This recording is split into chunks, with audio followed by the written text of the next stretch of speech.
Cases regarding to governor post.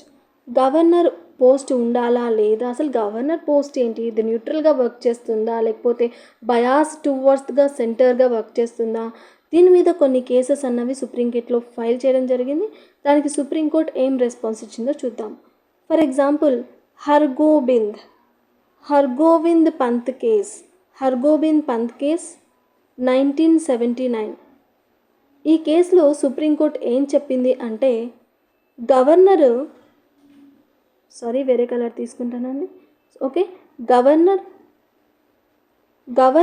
Not employee of union అని చెప్పింది. Governor ఏమీ యూనియన్కి employee కాదు, మొత్తం యూనియన్కే సపోర్ట్ చేయడానికి అని హర్గోవింద్ పంత్ కేసులో చెప్పడం జరిగింది. ఓకే, మరి సెకండ్ కేస్ ఏంటి? రైట్, కలర్ బాగా అనిపించలేదు. ఓకే, సెకండ్ కేస్ ఏంటి అంటే, సెకండ్ కేసు ఎస్ఆర్ బొమ్మాయి కేసులో ఏం చెప్పింది సుప్రీంకోర్టు? ఫెడరలిజం అనేది బేసిక్ స్ట్రక్చర్ అని చెప్పింది. స్టేట్స్ కూడా పవర్ ఉండాలి, ఫెడరలిజం అనేది బేసిక్ స్ట్రక్చర్ అని ఎస్ఐ బొమ్మాయి కేసు 1994లో చెప్పడం జరిగింది. ఇంకొక కేసు ఏంటి? నబం రెబియా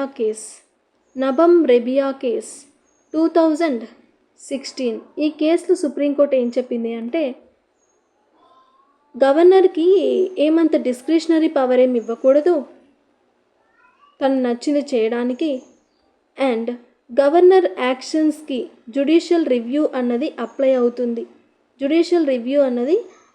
అవుతుంది అని నబం రెబియా కేసులో చెప్పింది 2016లో. Next Arunachal case, fourth case వచ్చేసి అరుణాచల్ కేసులో ఏం చెప్పింది 2016లోనే అంటే, governor must follow aid and అడ్వైజ్ని ఫాలో అవ్వాలి గవర్నర్ అనే అతను.